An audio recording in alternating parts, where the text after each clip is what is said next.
over time, it will transform into joy, but you have to do the work. And anger, my favorite one of all, anger's my favorite emotion. We think of danger and hostility and violence. Those things aren't good. Anger by itself is just an emotion. And anger, when you learn to express it in a healthy way and talk about it, it quickly transforms into passion, decisiveness, and successful leadership. So this is why emotional wellness is so important, because those dark, difficult, overwhelming emotions are superpowers that people don't even know about. According to the National Center for Education Statistics, public schools have seen a rise in student mental health concerns. Since early 2020, 70% of public schools report an increase in student requests for mental health services, while 76% saw a rise in staff concerns about their students' mental health. What are students struggling with today and why? What is emotional wellness, and how can we encourage students to find it? What role should schools have in supporting students' mental health, and what new resources should they provide to help all students in need? This is What I Want to Know, and today I'm joined by Mike Veny to find out.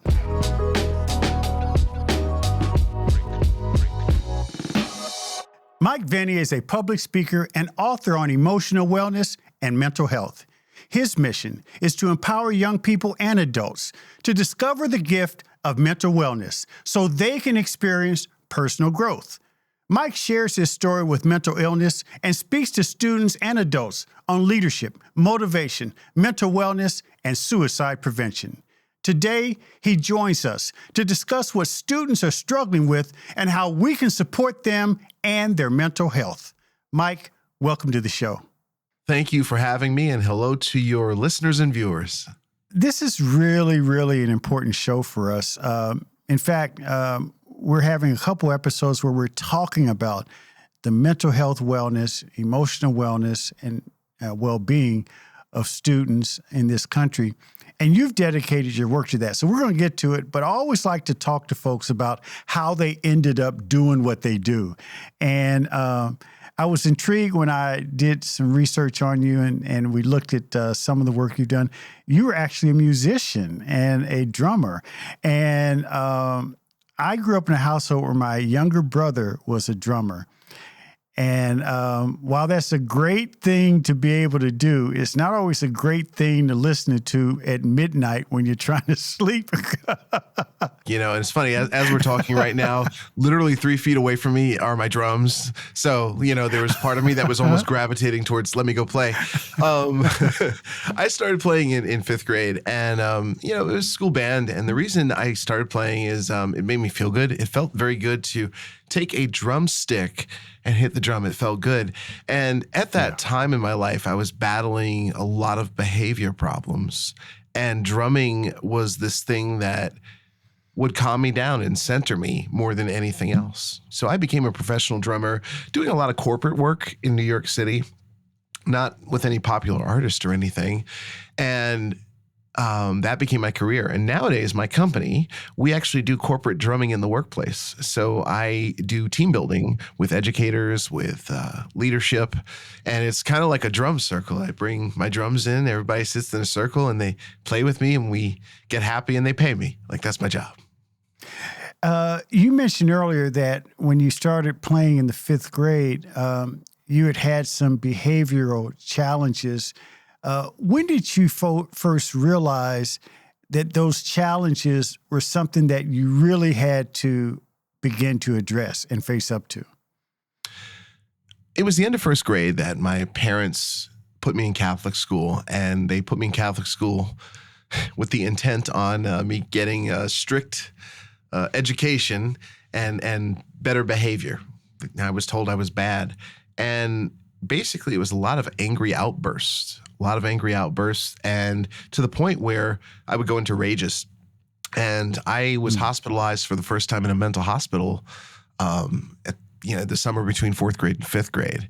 And throughout my school years, behavior problems led me to be hospitalized in a mental hospital 3 times for extended periods. And trigger warning, I'm going to say something very sensitive. I attempted to die by suicide at age 10. And What turned things around for you? Because that's a lot to go through, Mike, at such a young age. That's a great question because the way I see it right now is I'm still turning things around. I think it's a process, but I did have a major turning point when my mom actually found a performing arts high school for me to go to. That really changed for me. It was the end of 10th grade. I had been expelled from 3 schools, hospitalized in a mental hospital 3 times, several suicide attempts, lots of self-harm, violent at home, and on about 5 different mental health medications. And no school wanted me. I thought I was going to get to quit school. But my mom asked me what would make me happy. And I said, playing the drums. And no one had ever asked me that. I was told I needed to behave and get coping skills, but no one ever asked me that. And that was a game changer because I got to do the thing that I loved. And the arts are one of the ways that you do that, by encouraging people to get involved. And it all boils down to, we all are wired very uniquely, and the arts allow us to express different parts of ourselves that sometimes we might keep hidden or subdued for whatever reason. You get that kid who's really quiet all the time, but you put them in the musical and they're the star of the show, and that's an opportunity for that. And so in a lot of schools right now, they're defunding the arts, or teachers and the administration see the arts as this extra thing that's nice, and they know it's good for kids, but let's focus on the core things. Yes, we need to focus on that, but we also need to focus on the arts because it helps with all those other things, and it teaches young people self-care. It gives them an outlet, and that's what's really awesome about it. This idea of having a robust music and arts, performing arts program, extracurricular activities, physical program, all these things create the whole experience for young people. And you're right, that's a challenge that school districts face. I do think, though, we're getting better at it. And you travel around the country and visit many schools, and people have warmed to your message, as I understand it. Oh, yeah. I mean, I get to speak. A lot of times I do professional development for staff and faculty at the beginning of the school year. Sometimes I'm working with just administrators and my favorite students. I get to work with the students, love them. Middle school especially, that's my favorite group. And I get to share about transforming stigma. That's the name of my book. And that's something that I think is so important because mental health right now is the most popular topic in the world, if you think about it. Like, it really is. Yes. Yet, no one wants to talk about their own. To those of you listening, do you want to talk about yours? Most people don't. So there's a stigma, and a stigma, just so you know, because people throw out this term all the time, it's a mark of shame. People are ashamed to talk about it. They feel that they're a bad or something's wrong with them if they are experiencing it. And I just want to let anyone know who's struggling out there, it's okay if you're struggling. It means you are human. But there are 2 reasons that the stigma exists that I want to bring up, and I think it's very important to remember this. One is what I call the law of confusion and frustration. We as humans don't like to be confused. We really don't. And, if you think about the pandemic, let's say 20 years from now, a child comes up to you and says, we learned about 2020 in class, the pandemic. Can you tell me about it? How the heck are you going to explain 2020 to somebody? I mean, and that's one of the reasons it was so stressful, because it was confusing, complex, and frustrating. And mental health challenges are confusing, complex, and frustrating. The other reason is that no one likes to feel like the quote unquote weird one. And this starts in kindergarten when we're sitting in groups and they're calling each other weird. What we're doing is we're figuring out, starting in kindergarten, who's in the group and who's not in the group. And when it comes to mental health, we often feel that if we're struggling, we're going to be outside of the group. You said mental health is the number one issue that's being talked about around the world, but there's a whole different dynamic with young people where the world's coming at them fast. They don't have a chance to develop the brain the way that, you could 30, 40 years ago because of technology, because of social media, because of the full exposure of adult issues that are integrated into young people's minds at a very tender age. What are some of the key issues that you've seen young people struggle with as you visit schools? Oh, I'll give you two right now. One is when I talk about anger. Anger is one of my favorite subjects, by the way. And I've learned that anger is one of the best emotions you could ever have. And it's a very useful and healthy emotion when you learn how to work with it. And I talk to kids a lot about anger because this comes up. I did a survey of teachers around the country and things they saw with their students in classrooms, and anger was at the top of the list. And one of the things I remember about being young and getting angry is I felt like the emotion would take over. Like I was the emotion, kind of like the Incredible Hulk. And it wasn't until I became an adult and learned to be able to like pause and identify emotions that I realized, no, I'm Mike, but I'm angry at the same time, you know? So when young people are struggling with emotions, they become so overwhelmed. They're not used to, like adults who've had the time and practice to learn to just analyze things, get through it. And that's one of the things that makes it difficult. The other thing is it's not just students, it's our culture. So the moment we finish this recording, the moment we're done and everything gets uploaded properly, chances are I'm going to pick up this device right here. And if you're watching this, I'm picking up my phone or, you know, some kind of mobile device. Look at my watch. That's a cultural habit that adults are doing and our youth. And one of the reasons we do that, I think, is because we don't like to be uncomfortable with just stillness, space, maybe awkward silence. So the phone provides us a little bit of safety, you know, see how many likes I got on my post or whatever. So that's a challenge. And it's not something that I necessarily see in youth. I see it just culturally throughout the world. I was talking to these educators in Wisconsin, and one of the things I reminded them, one of the best things they could do for self-care in their school community is be a role model. Be a role model. You know, if you're sitting telling your students to put away their phone, but you're got your phone on your desk and you're texting away or whatever, it's not helping. So it's really important to be a role model and take that time to look into their eyes and see their humanity so they can learn about one-on-one conversations. You know, you're so right. I think that society as a whole is now wired in every sense of the word. And we don't take time to take time. And with young people, as I said, I go back to the brain development issue. Their brains haven't developed, and they don't know how to modulate things, how to be reflective. You know, they're more reflexive. This is what happened. I'm mad. I'm going to do something about it. And another area where this is sort of played out even more is just the suicide rate and the attempted suicides. When you talk with young people, does that anger help drive some of what we're seeing with the suicide issue or the self-harm issue? Because that is a growing phenomenon that also exists in many of our schools. Oh, wow. Okay, I'm going to try to answer this as succinctly as I can here. When it comes to self-harm and suicide, I believe personally, from my own personal experience and talking to others, that it's a solution. You know, when we have a problem, we want a solution. We want the pain to go away. We want the numbness to stop, whatever it is. And when we self-harm, there are three reasons why people self-harm. One, to take away the pain. That's what I did when I self-harmed. The second reason people self-harm is it can actually become an addiction. It can actually become an addiction. And the third reason is they think it's cool. I don't know what to tell you about that one right there. But those are the reasons people self-harm. And when it comes to a suicide attempt, oftentimes it's a spontaneous decision. You know, it's not always planned out, but it's a solution. People think it's a solution. I just need to, you know, end it all. And what we need to do better is to teach people to get in touch with their emotions and pause and articulate uncomfortable emotions and share those with others and bring it into the conversation more. Yeah, you know, it's interesting. A couple of times now, you've reminded me when I want to sort of segment out and say young people, you say, okay, it's everyone. And then I'm also struck by your reference to the fact that, you know, you told the teachers in Wisconsin, they're role models.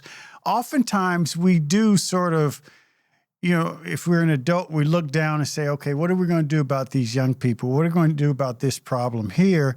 And the reality is that, you know, young people are a reflection of us.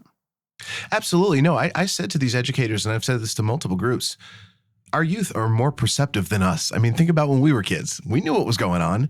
They know when you're having a bad day. They know who's sleeping with who on the staff. They know that. And so you can't fake that stuff. You can't just pretend it doesn't exist and separate it. That's why it's so important to, as an educator, take care of yourself. And this is a time for educators that is so important because we've got more than 50% leaving the profession right now. I mean, this is turning into a crisis. So it's really important that we do everything we can to support educators. And those of you that are listening who are educators, I really encourage you to double down on your self-care.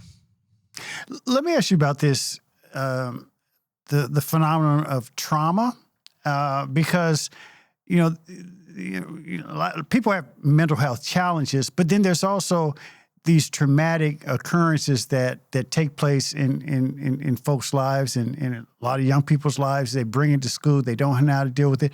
I mean, how would you recommend that people bring to the forefront some of those traumatic experiences that have contributed to some of the challenges they have? There's a book that has taken over the world of mental health called The Body Keeps the Score that talks about how we store trauma in our physical body. And trauma, sometimes people think when they hear that word, it's like civil war in someone's life, like the worst thing possible. But no, trauma is subjective. I mean, you could have looked at me the wrong way in kindergarten and that affected me for my whole life, and now, I can't look at people. I get triggered or something like that. And, that really happens. So when it comes to trauma, it's really important, two things, to start talking in therapy and have conversations. And I encourage everyone, you can always do self-care no matter how busy you are. And no, it doesn't have to be meditation. People hear that word and they get all freaked out like, whoa. Is this kind of a spiritual thing? No. Just quieting your mind. Closing your eyes for a second. The brain is not meant to just go. And that's how life is set up for all of us. So I think quiet time is so important. When I started meditating, I got to really, really learn how to meditate about a decade ago. It was the weirdest thing, quieting my mind. It was weird because, I would have never thought that's even possible. And many of you listening might be thinking, how is it even possible to quiet my mind? This is why it's important that we do bring it into our personal lives and our school community. So I absolutely agree with you on that. So let me ask you about this notion of emotional wellness. You talk about it. What is that definition and how do people get there? Yeah, that's a great question. My mission statement is to support people in discovering the gift of emotional wellness. And I got to that mission from the dark pain that I've been through with emotions. When I see my mission statement, sometimes I'll be honest, I get angry because I'm like, I know what it's like to struggle. But emotional wellness is really about showing up for all your emotions. That's it, showing up for them. And oftentimes it's these difficult emotions, anger, grief, and fear I talk about a lot, that people just don't want to deal with. People don't want to even talk about. It's like, that's negative if I bring up anger, grief, and fear. But those types of emotions are important emotions. It's important to learn to work with those emotions because when you do, it's a game changer. And here's an example. This crosses over a little into emotional intelligence stuff, but fear, when you don't deal with it, becomes anxiety. If you've got anxiety, it's going to make it worse. But when you learn to sit with fear and feel it and talk about it with a mental health professional, it quickly transforms into vision and courage. But you got to be willing to do the work. Grief is another one. It will lead to depression if you don't have it. You got depression, it's going to make it worse. But when you learn to sit with your grief, as painful as this is, I know this is very painful because a lot of you out there are grieving right now, over time, it will transform into joy, but you have to do the work. And anger, my favorite one of all, anger is my favorite emotion. We think of danger and hostility and violence. Those things aren't good. Anger by itself is just an emotion. And anger, when you learn to express it in a healthy way and talk about it, it quickly transforms into passion, decisiveness, and successful leadership. So this is why emotional wellness is so important, because those dark, difficult, overwhelming emotions are superpowers that people don't even know about. Yeah, very powerful, Mike. Going back to schools, since we have a lot of school leaders, administrators, school district personnel, teachers that listen, what advice would you give teachers and administrators who want to provide more emotional support for students? What are some of the things they should be doing, and what kind of environment should they be creating in the school or classroom to allow for that kind of support? Great question. Number one, I'm going to say this over and over again for all of you listening and watching. Take care of you. Make sure you're taking care of your wellness, number one, because no matter what tactics and tools and strategies you learn, it won't matter if you're not okay. Number two, when it comes to administrators, supporting teachers is so important right now. And I believe that administrators can do a better job of supporting teachers during this time. Teachers are overwhelmed more than ever before. And again, more than 50% are leaving the profession right now. So things are just getting worse. And so it's really important to eliminate unnecessary requests of teachers. And in fact, I talk about this. I have a course on my website, a free course for principals and administrators on how to support your teachers during this time right now. It's 7 minutes long, really easy. You can totally take it even if you're busy. But it really talks about making sure that you listen to what they need and make sure you're not overwhelming them with things that are just unnecessary. That's really, really important right now. We all have to be role models for each other, and we all have to be willing to ask each other the uncomfortable question, are you okay? And be willing to listen to someone's answer. Mike Veny, thank you so much for joining us on What I Want to Know. Terrific conversation. Thank you. Thank you.